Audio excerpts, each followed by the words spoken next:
오늘은 우리 루터예요?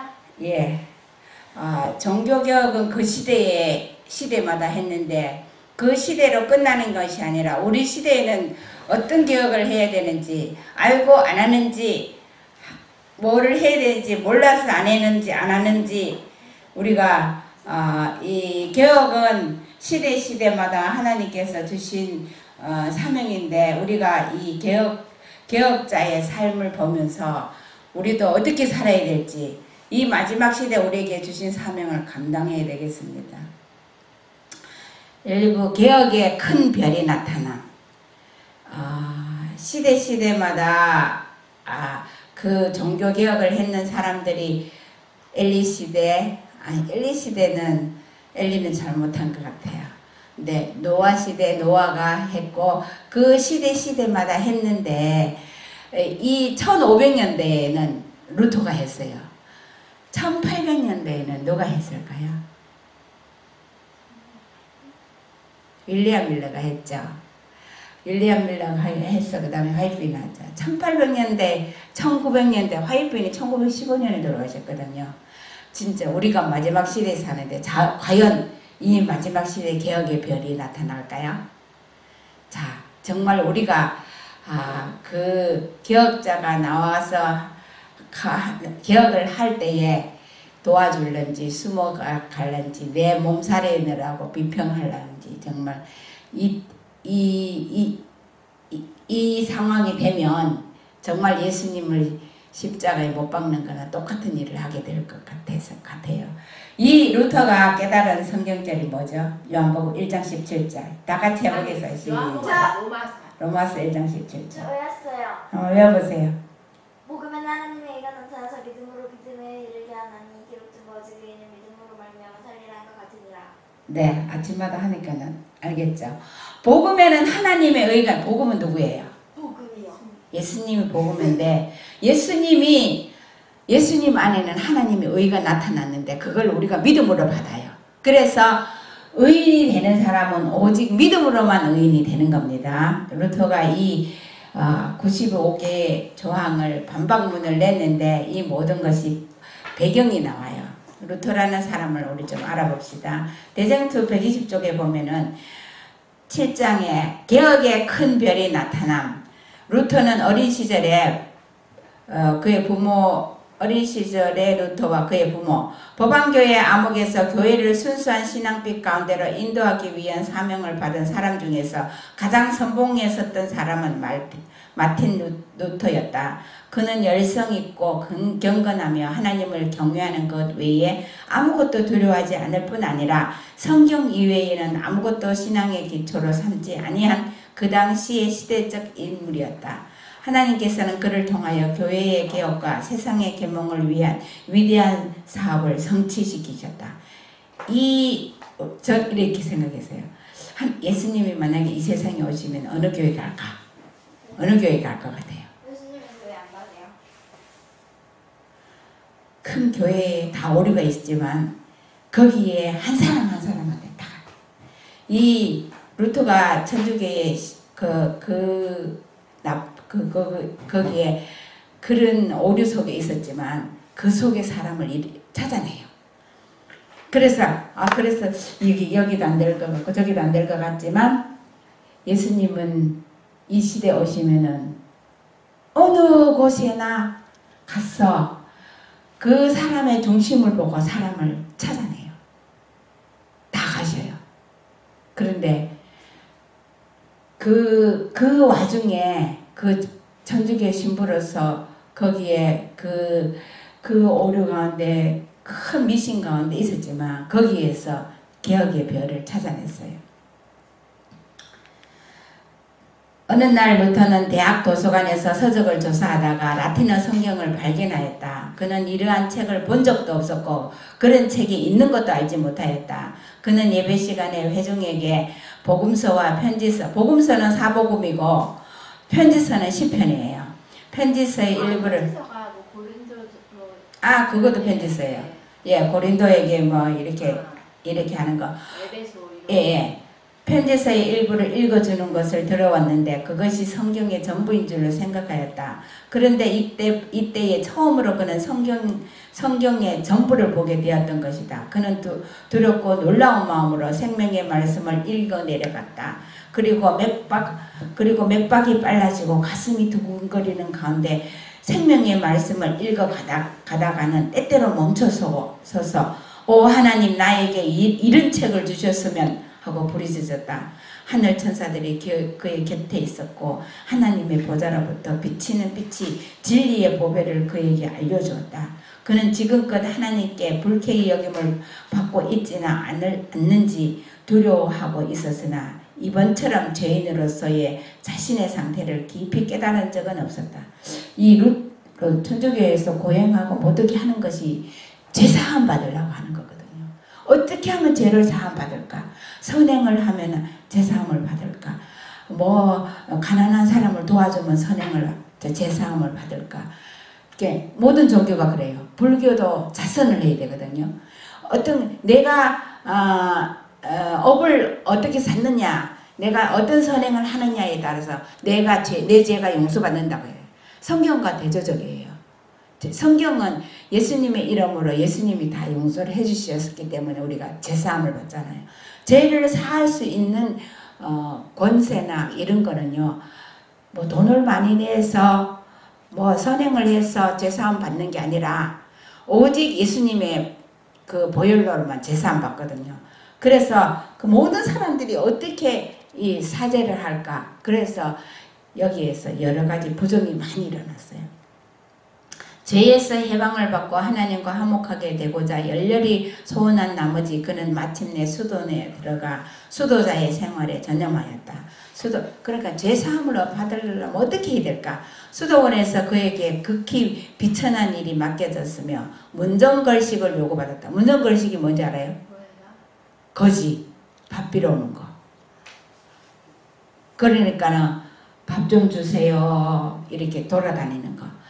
그는 이미 자존심이 강한 연령에 달하였으므로 그처럼 비천한 일은 그의 타고난 감정에 심한 굴욕감을 주었다. 그러나 그는 자기의 죄를 위하여서는 이런 일도 필요한 것이라고 믿고 이러한 굴욕을 견뎠다. 자기가 죄를 어떻게 하면 용서받고 사함을 얻을까 해서요, 이 수도원에 들어가서 아니면은 절에 가서 승려가 되는 거죠. 수도원에 가서는 그런 거 세우라고 시키나봐. 그거 하면 재산 받는다고? 예. 굴욕을 자기의 모든 것을, 자존심이나 모든 것을 다 너 이거는 못하지. 하여튼 가장 그런 걸 한대요. 그리고 또 여러 가지 거기 수도원에서 그런 사람들을 데려다가 아종하는 것도 많아요. 그는 조금만 틈이라도 있으면 연구를 게을리하지 아니하였으며 잠자는 시간과 식사하는 시간까지도 매우 아끼었다. 그는 무엇보다 성경 말씀을 연구하는 데서 기쁨을 누렸다. 그는 성경 한 권이 수도 한쪽 벽 쇠사슬에 매달려 있는 것을 발견하고 자주 그곳으로 나아갔다. 성경책이 없어가지고. 왜 성경책을 쇠사슬에 왜냐하면은 성경 보지 말라고 사장시킨 거예요. 아니 왜 성경을 왜 보지 말라고? 성경은 보면은 거기 천주교에 사는 거는 우상 성기지 말아야 아이가 되죠. 지금 쇠사슬에는 한 개는 매달아라. 그러니까는 성경을 보면 이렇게 사슬에 너희들도 매단다. 그러니까 이걸 보지 말라 이거야.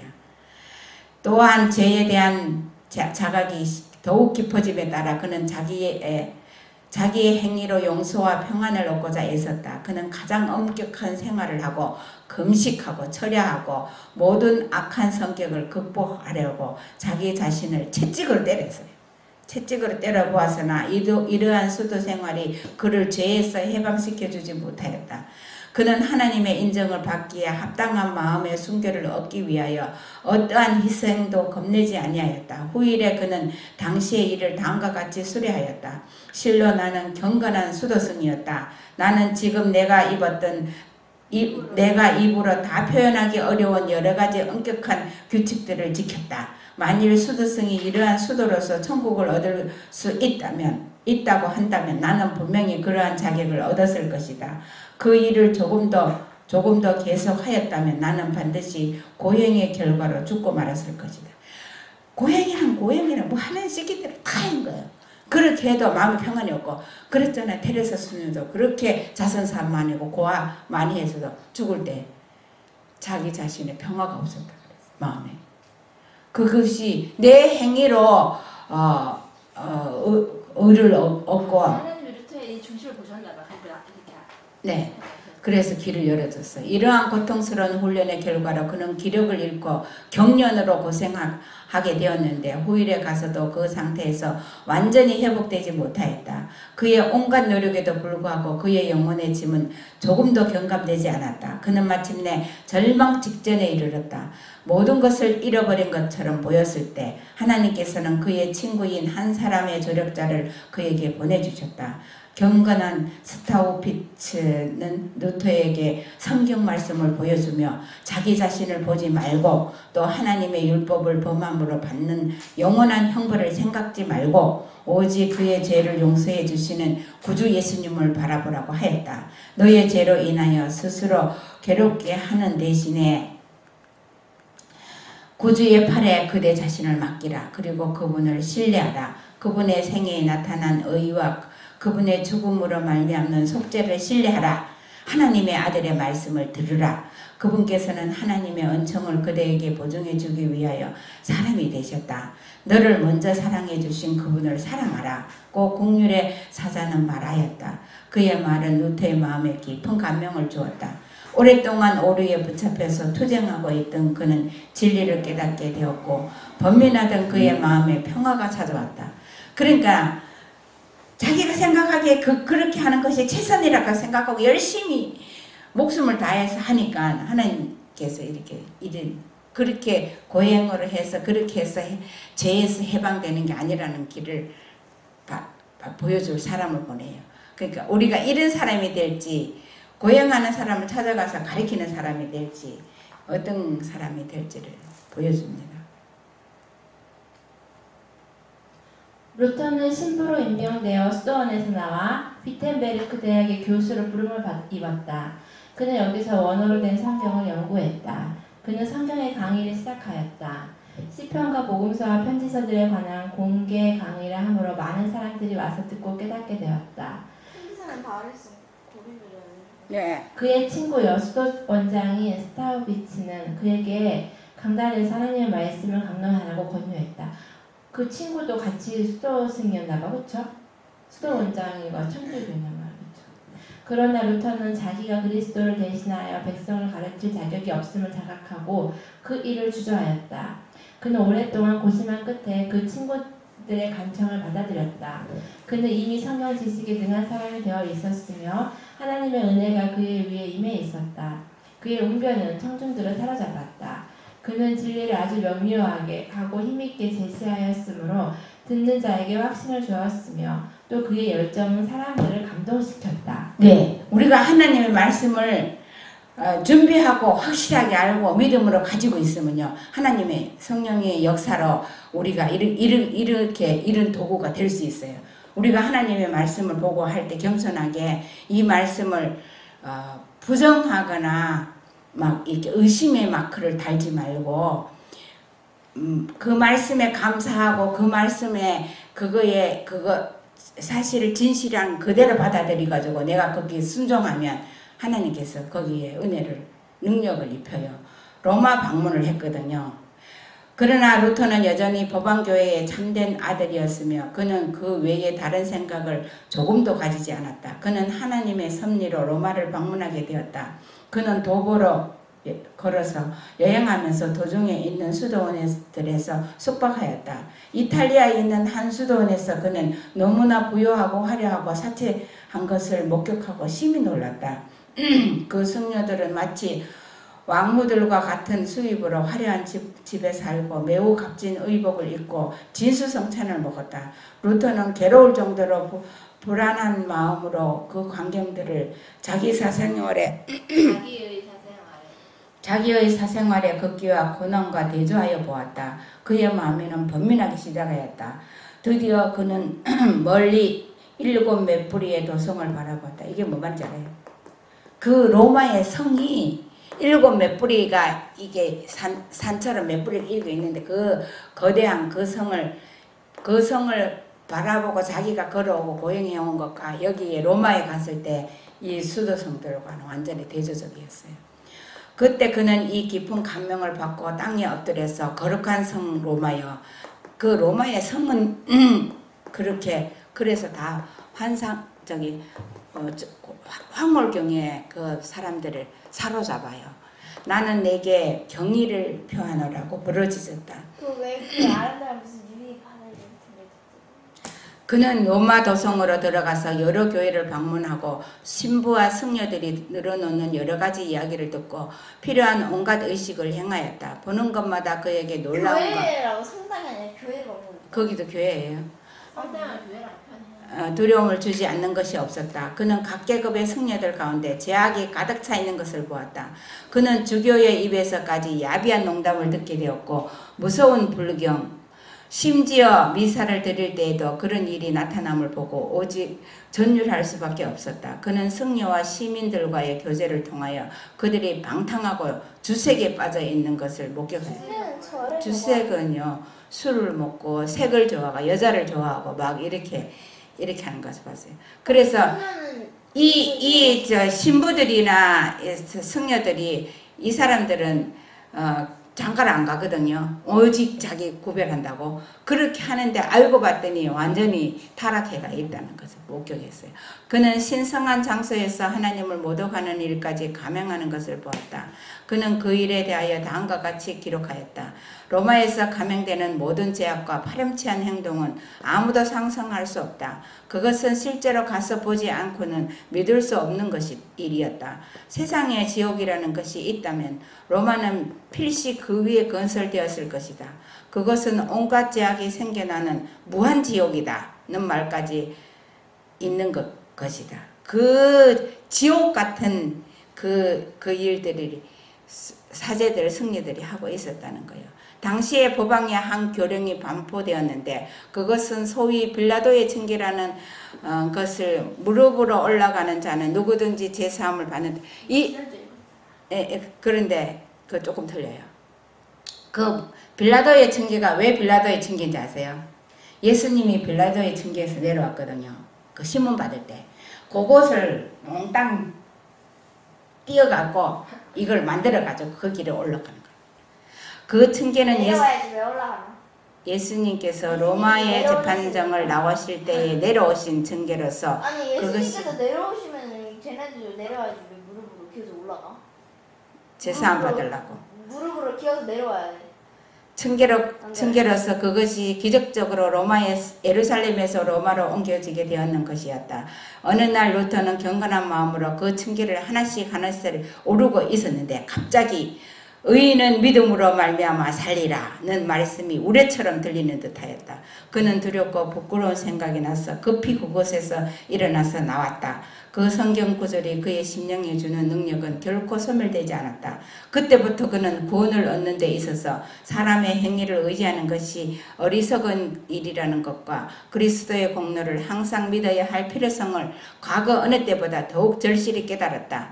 그의 눈은 열린 바 되었으며 다시 법왕교의 미혹으로 가려지지 아니할 것이었다. 그가 로마에서 얼굴을 돌리게 되자 그의 마음도 또한 로마에서 떠났다. 그 후로 로마와의 관계는 그러니까 천주교의 로마의 중심이니까 관계는 점점 벌어져서 마침내 법왕교회와 모든 관계를 끊어버렸다.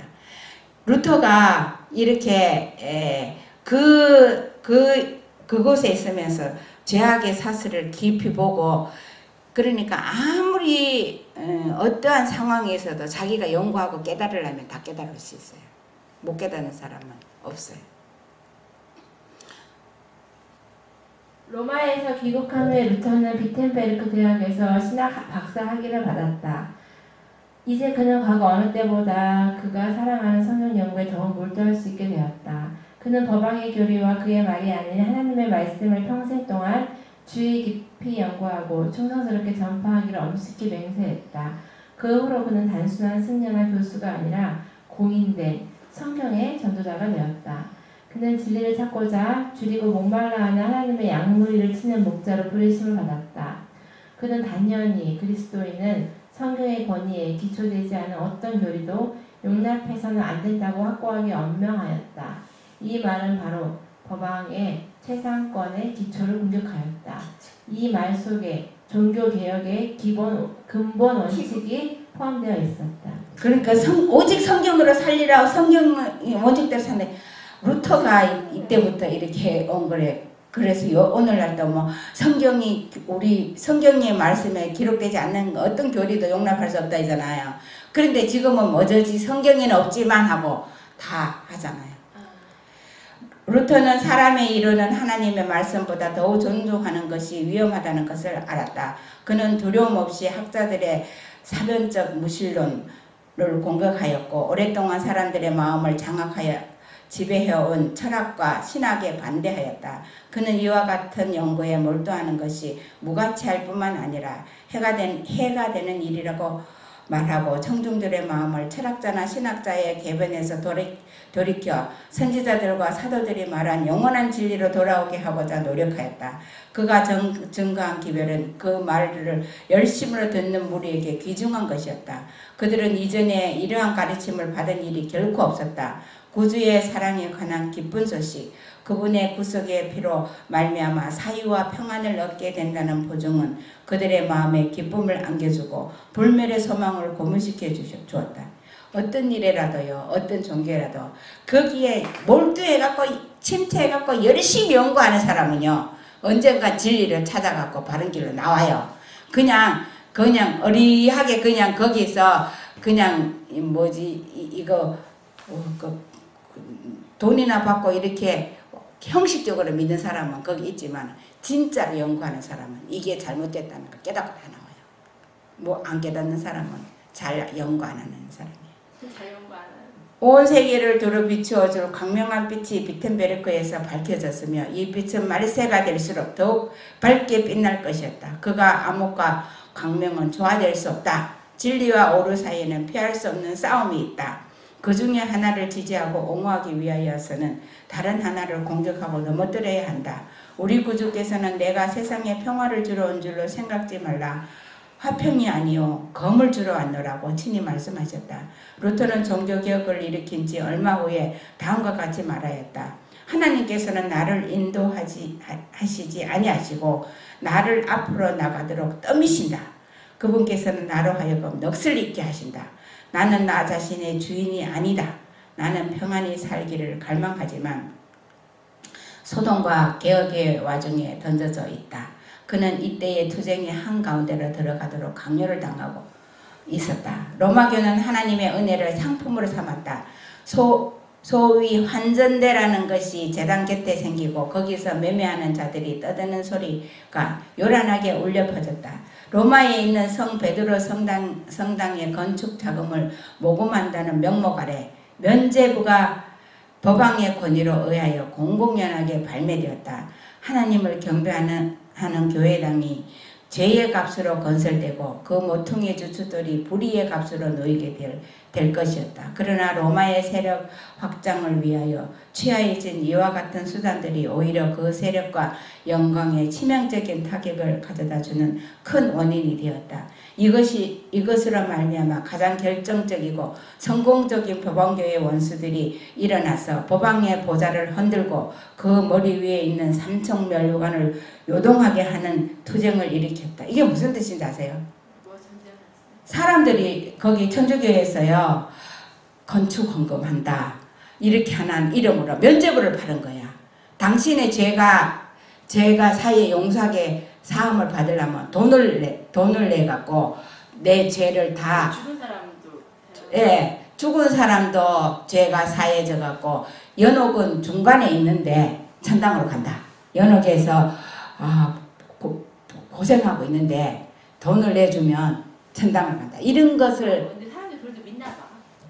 그렇게 만들어 갖고 해가지고 그래 불교에서 구다는 걸 똑같아요. 왜냐하면은 귀신을 달랜다고 그러잖아요. 그건 아니에요. 불전하는 게 있죠.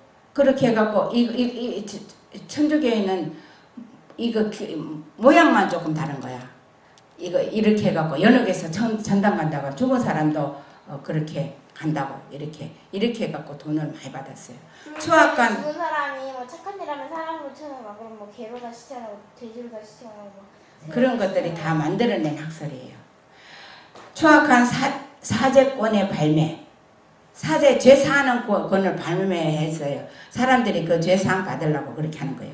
독일에서 면죄부를 팔도록 택함을 받은 테첼이라는 사람은 사회적으로나 하나님의 율법상으로 볼 때 가장 누추한 죄를 범한 사람이었다. 그는 당연히 자기의 죄에 따라 벌을 받아야 할 사람이었으나 법왕의 재정을 확보해주고 그의 무모한 계획을 성취시킬 자로 선택되어 형벌을 면하게 되었다. 그는 유치한 죄라면 살짝 죄를 짓다는 건가? 응? 유치한 죄라면 엄청 심한 죄를 짓다는 건가요? 누추한 죄, 그러니까는 사람들이 안 하는 죄 있잖아. 추악한 죄. 그는 파렴치하게 하게도 전혀 근거 없는 말을 하며 무지하고 어리석고 미신적인 백성들에게 기괴하고 놀라운 이야기를 들려주었다. 그들이 성경을 가지고 있었다면 그렇게 속지 않았을 것이다. 성경을 다 못 보게 하니까는 다 속아갖고 그렇게 죄사함을 받으려고 다 돈 가지고 가는 거야. 성경은 당시에 야심적인 로마 지도자들의 권세와 재물을 증가시키기 위하여 법왕권의 통제 아래 사장되어 있었고, 사장이 뭐냐면 죽은 장소에 성경을 다 불태우고 없애버렸거든요. 그들이 가지도록 용납되지 않았다. 테첼이 성에 도착하자 그보다 먼저 간 한 사자는 하나님과 성부의 은혜가 너희 문에 있을지어다 하고 선포하였다. 사람들은 참난된 그 사기꾼을 마치 하늘에서 내려온 하나님을 친히 맞이하는 것처럼 환영하였다. 성경이 없으니까요. 사람들의 마음이 허공에서요. 어떻게 하면 용서를 받을까 하고 그렇게 하는 거예요. 그리고 이와 같은 가증한 매매가 교회 안에서 이루어졌다. 테첼은 강당에 올라가 사제권을 하나님의 가장 귀중한 선물이라고 격찬하였다. 그는 그 사제권의 효력으로 말미암아 그것을 사는 자에게는 그 후에 범하는 죄까지도 회개할 필요 없이 사유된다고 주장하였다. 그는 한 걸음 더 나아가 청중들에게 이 사제권은 현재 살아있는 자뿐 아니라 이미 죽은 자도 구원할 효능이 있으며 돈이 괴 밑에 떨어져 소리를 내는 그 즉시 위하여 속전을 낸 그 사람이 연옥에서 천국으로 가게 된다고 보증했대. 이렇게 해갖고 사람들이 성경이 없으니까는 사람들이 뭔가를 의지하고 돈이라도 줘서 마음의 평화를 얻어보려고 하는 겁니다. 은별에 읽어볼까? 자, 은별아, 한번 읽어. 제2 128 면죄부의 교리는 로마교 안에 있는 경건하고 혁식 있는 사람들로부터 반대를 받아왔다. 그러나 이성과 계시 어느 편으로 보나 크게 매치되는 그와 같은 주장을 믿지 않는 사람들이 많이 있었다. 어떤 주교도 그 부정한 매매에 대하여 반대하는 말을 강요하지 못하였다. 그러나 많은 사람들의 마음은 혼란하고 불안해 가고 있었다. 그들은 하나님께서 당신의 교회를 정결케 하시기 위하여 무슨 방법을 쓰시지는 아니하실지 물었다. 루터는 여전히 법왕교에 충실한 한 사람이었으나 사제권 발매자의 망령되고 탐난된 행위를 보게 되자 전율할 수밖에 없었다. 전율한다는 것은 막 너무 감탄해서 아니, 전율한다는 건 저런 일을 감히 할 수 없대. 몸이 그러니까 전율은 나쁠 때도 하고 좋을 때도 다. 기가 막힌다. 전율이라고 하면 뭔가 너무나 아름답고 황홀함으로 봤을 때 너무 전율된다고 했어요. 반대 그런 걸 수도 있어. 반대 예래도 근데 이렇게 말하면 조금 그가 심호하는 교회의 신자들 가운데도 사제권을 산 사람들이 많이 있었다. 그들은 루터에게 와서 여러 가지 죄를 고백하고 사면을 구하였다. 그러나 그들은 죄를 뉘우치고 새로운 생애로 들어가라는 희망으로 그렇게 하는 것이 아니고 면죄부를 샀으므로 면죄받아야 한다는 것이었다. 루터는 단연히 이를 물리치고 그들이 회개하여 생애의 변화를 일으키지 아니하면 그 죄로 인하여 멸망을 받을 수밖에 없다고 경고했다. 난처한 지경에 빠진 그들은 테첼에게로 가서 그들의 참회 청문승인 루터가 그들의 고백을 받아주지 않았다는 사실을 말하고 어떤 사람들은 그들의 돈을 도로 돌려달라고 담대히 요구하였다. 그러자 그 승려는 경고하였다.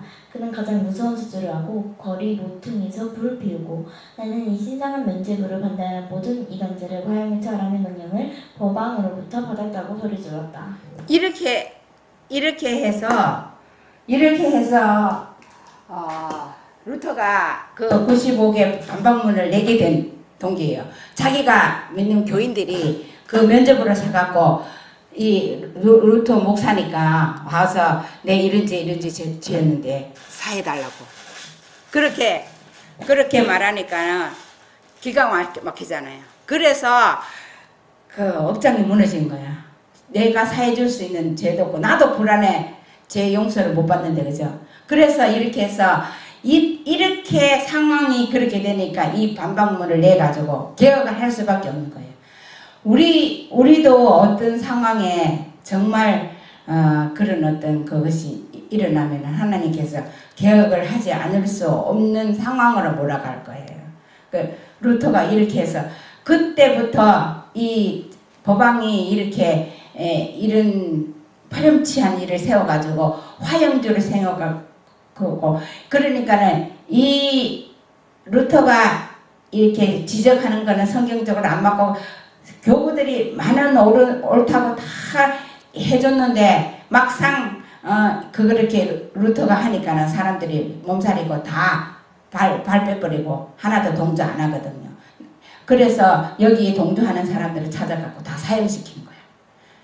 그런 일을 해나니까 루터가 그 95개조에 면제부 이렇게 천주교에서 하고 있는 거 제가 오늘날도 하는지 모르겠어.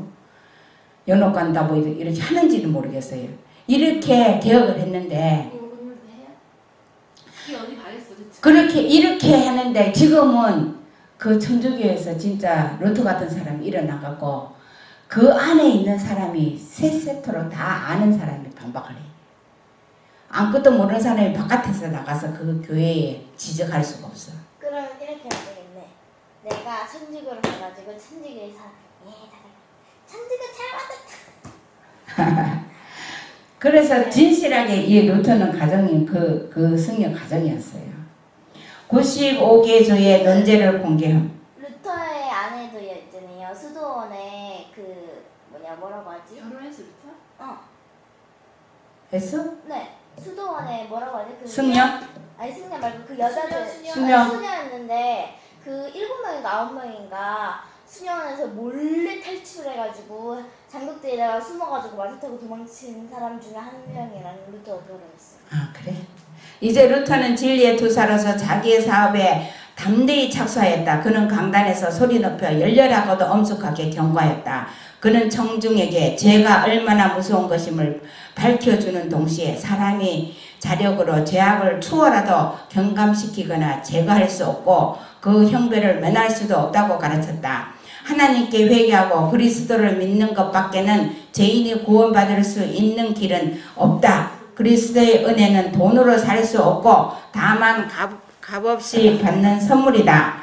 그는 사람들에게 사제권을 사지 말고 믿음으로 십자가의 구주를 쳐다보라고 권면하였다. 그는 구원을 얻기 위하여 굴욕과 고난으로 헛되이 노력한 자기의 쓰라린 경험을 말하고 자신을 보지 않고 그리스도를 믿음으로 평안과 기쁨을 얻었다는 사실을 청중들에게 보증하였다. 태첼이 속죄부의 매매와 불경한 운동을 계속하고 있었으므로 루터는 거기에 대하여 한층 더 효과적인 항의를 하려고 결심하였다. 이렇게 해서 루터가 이 95개조의 그 반박문을 낸 거예요.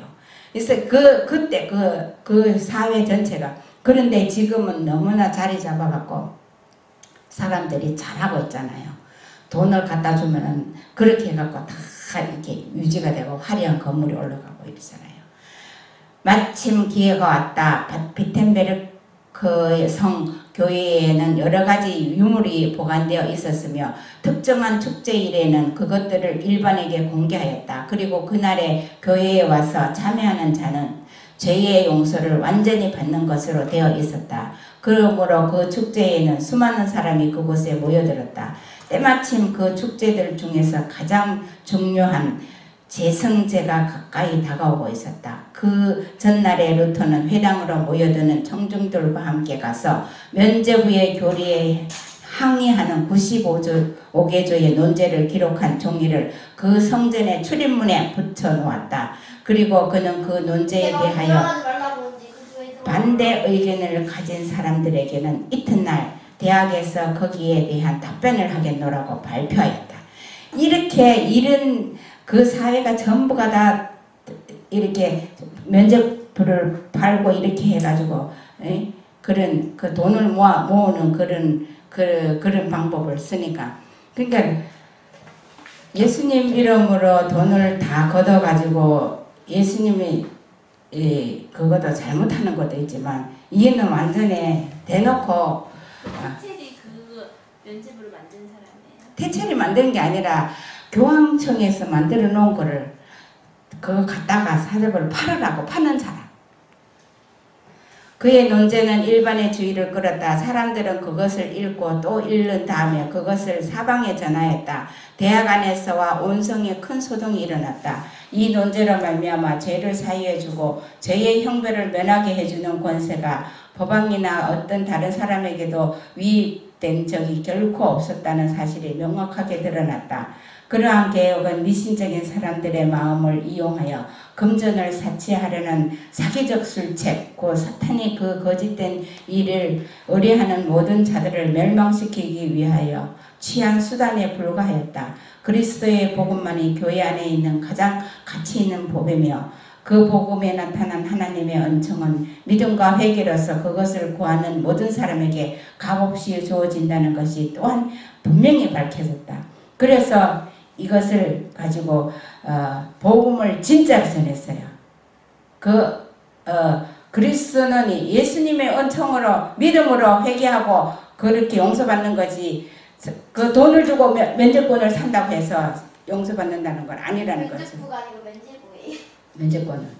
루터의論자는 토론을 요구하였으나 아무도 거기에 응하는 자가 없었다. 그가 제시한 문제들은 수일 내에 온 독일에 퍼졌고 몇 주일 안에 각 그리스도 교국으로 전파되었다. 교회 안에서 퍼져가고 있는 무서운 제약을 보고 탄식하면서도 그 기세를 꺾을 방법을 알지 못했던 많은 경건한 로마 교인들은 큰 기쁨으로 이 논제들을 읽고 하나님의 음성이 그 속에 있음을 인정하였다. 그들은 법왕청에서 흘러나오는 타락의 조류를 막기 위하여 주님께서 자비하게도 당신의 손을 펴시는 줄을 알았다. 왕후들과 지방장관들은 한번 결정한 일이면 아무도 단언할 수 없는 그 교만한 권력을 쳐부수게 된 것을 속으로 은근히 기뻐했다. 그런데 그 귀족들이나 그 권세 있는 사람들은요, 이렇게 하는 것이 진짜 자기들도 법왕청에 잘못하고 있는 걸 알면서 일어서서 할 인물이 없었거든요. 그걸 보고도 기뻐했는데 그거를 나가서 대항하는 사람은 없어요. 사제권 제도의 부인과 그 영향. 그러나 죄를 사랑하는 미신적인 사람들은 자기들의 두려움을 진정시켜주던 궤변이 사라져버렸으므로 놀랐다. 범죄를 인가해주는 그들의 사업이 방해를 받고 그들의 이득에 위협을 느끼게 된 교활한 승려들은 격분하였으며 그들의 주장을 관철시키기 위하여 결속하였다. 이에 개혁자는 혹독한 무고를 당하게 되었다. 어떤 자들은 그가 충동으로 조급한 행동을 하였다고 비난하였다. 또 다른 사람들은 그를 참난된 자라고 욕하고 하나님의 지도를 받은 것이 아니라 교만하고 건방진 행위를 하고 있다고 비난하였다. 그러나 루터는 다음과 같이 대답하였다. 사람이 어떤 새 의견을 주장하게 될 때 교만해 보이지 않거나 싸움을 일으킨 것처럼 보이지 않으면서 그런 일을 한 경우가 드물다는 것을 누가 모르겠는가? 그리스도와 모든 선교사들이 죽임을 당하게 된 이유는 무엇인가? 그들은 그 당시의 지혜를 멸시하는 교만한 사람들처럼 보였던 연고이며 그들이 옛날부터 전해오는 가르침을 겸손하게 받아들이지 아니하고 새로운 방향으로 나아갔던 까닭이다. 그는 다시 말을 이었다. 내가 하는 일은 무엇이든지 사람의 판단으로 할 것이 아니라 하나님의 지시에 따라서 할 것이다. 만일 그 일이 하나님께 속한 일이라면 누가 그것을 방해할 수 있겠는가? 그것이 하나님의 일이 아니라면 누가 능히 그 일을 전진시킬 수 있겠는가? 이것은 내 뜻이 아니요 그들의 뜻도 아니며 또 우리의 뜻도 아니요 하늘에 계신 거룩하신 아버지 바로 당신의 뜻이니다. 이렇게 자기가 하고 있는 것이 제 사람 괜히 헷가닥 해갖고 저렇게 한다고 막 그렇게 했을 때 그것이 아니라 정말 하나님의 뜻으로 이렇게 한다는 것을 분명히 말했어요. 시대마다 예수님이 뭐가 잘못해서 그렇게 매 맞고 십자가에 못 박은 건 아니잖아요. 바른 말을 하는 사람들이 그렇게 십자가에 못 박아요. 루터는 성령의 감동을 받고 그 일을 시작하였으나 그 사업을 전진시키면 무서운 투정을 면할 수 없었다. 원수들의 비난과 그의 목적에 대한 그들의 오해와 그의 동기와 인격에 대한 신랄하고 온당치 않는 비난 등이 거센 홍수처럼 엄습해왔다. 그는 교회와 학교 안에 있는 백성들의 지도자들이 즐거이 개혁사업에 참여하고 그와 연합해 줄 것을 굳게 믿었다. 그는 높은 지위에 있는 사람들로부터 격려의 말을 듣고 기쁨과 희망으로 고무되었다. 그는 이미 성견 지명을 가지고 교회 안에 더욱 광명한 새벽이 밝아오는 것을 보았다. 그런데 격려가 비난과 정죄로 돌변하였다. 정부와 교회의 많은 고관들이 그의 이론의 정당성을 확신하였으나 그 진리들을 승인하게 되면 미국에 큰 변혁이 초래되리라는 것을 알았다. 이렇게 많이 지지를 했는데 법안교회 비난이 무서워서 다 취소한 거예요.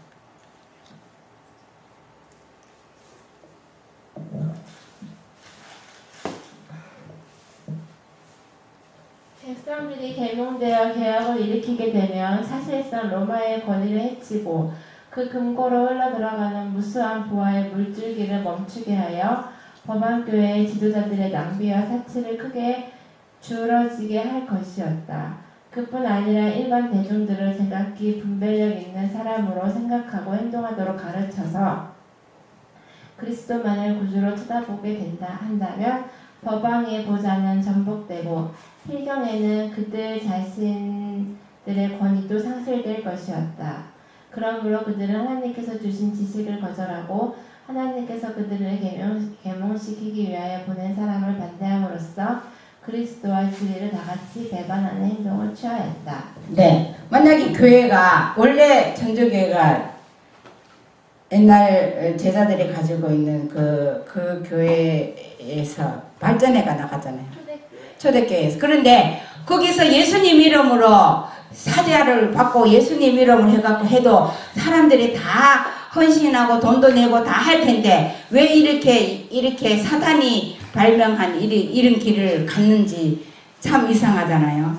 하나님께 예수님 이름으로 다 용서받고 다 한다는 것을 해서 정말 그 사람들이 회개하고 재물이 그것이 들어오지 않는 건 아니잖아요. 그죠? 다 같이 읽어볼게요. 루터는 자기 자신, 곧 지상의 가장 큰 세력을 대항하고 있는 자기 자신을 바라보고 전율하였다. 어떤 때는 그가 과연 하나님의 지도를 따라서 법안교회의 권위에 대항하고 있는 것인지 의심하기도 하였다. 그는 또 다음과 같이 기록하였다. 지상의 분왕들과 온 세계가 두려워하고 떠는 법안권을 대항하여 일어선 나는 대체 무엇이냐? 처음 2년간 마음속으로 어느 정도의 고민을 하였으며 실망과 낙담을 겪었는지 아무도 모를 것이다. 그러나 그는 완전히 실망하도록 버려지지 아니하였다. 그는 사람의 도움이 끊어졌을 때 하나님만을 앙망하였다. 그리하여 그는 전능하신 하나님의 손을 붙들 때에 절대로 안전하다는 것을 배웠다. 루터가 살아가는 길을요, 이렇게 하는 것을 우리가 마지막 때에 내가 루터의 일을 하고 진리를 고수하고 이렇게 하기 위해서 진짜 나중에 법왕이 주장하는 거 반대의 길을 우리가 가고 있잖아요. 그거를 지적하고 그거를 하면은 우리가 이런 길을 걸어가야 돼요. 그럴 때 정말 내가 하나님을 꼭 붙들고 끝까지 목숨을 내놓을 수 있는 그런 개혁자의 길을, 그런데 순교자의 길과 14만 4천의 길은 우리가 너무나 아름답게 표현돼서 아무 어려움이 없는 것 같지만 이렇게 큰 어려움들이 있어요. 루터가 당했는 것 이상으로요. 마지막 때도 큰 이변들이 있어요. 그런데 그때에는 힘이 되는 거는 하나님의 표를 받은 사람과 짐승의 표를 받은 사람들에게 7가지 재앙이 내리고 마지막 때는 더 거대한 일들이 일어나요. 정말 여기에 우리가 담대하게 설 수 있도록 정말 하나님의 말씀으로 우리가 철저하게 모장하고 있지 않으면 우리가 결코 이 일을 성공할 수 없습니다. 우리 모두가 다 루터가 걸어갔던 이 길을 우리도 걸어갈 수 있기를 바랍니다. 기도하겠습니다.